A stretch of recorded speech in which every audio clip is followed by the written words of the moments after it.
গরু কিনে আনছেন, কুরবানি দিবেন, হালাল করে খান, আমাদের মজুরি দেন, তারপর আপনি যেটা খুশি এটা করেন।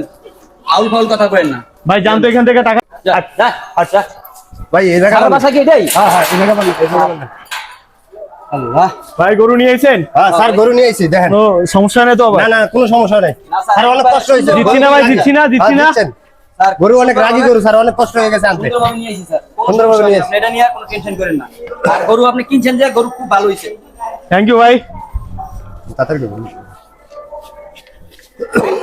ভাই নেন, এটা রাখেন, দুজনে নাস্তা পানি খাই নিয়েন। ভাই কি দিলেন স্যার?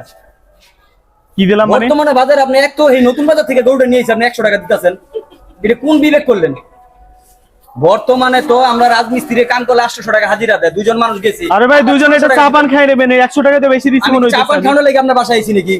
ভাই জানতো ভাই, জান এখান থেকে এটা পিকআপ দিয়ে আনতে গেলে তো 2000 টাকা লাগতো। ভাই জানতো, এমনি গরু কিনা আমার মনে হয় বেশি ঠকছি, মনে হয় লাভ হয়নি মনে হয় আমার। গরু কিনে আনছেন, কুরবানি দিবেন, হালাল করে খান, আমাদের মজুরি দেন, তারপর আপনি যেটা খুশি এটা করেন। আউল ফাউল কথা কইেন না ভাই জানতো এখান থেকে টাকা দিব না, আপনি যান এখান থেকে, যান টাকা জান নিয়ে মানে? আলাদা যান আপনাদের। কি করেন মানে? আপনি কি করেন এটা? হ্যাঁ, টাকা দিবেন না মানে আমরা পরিশ্রম করি?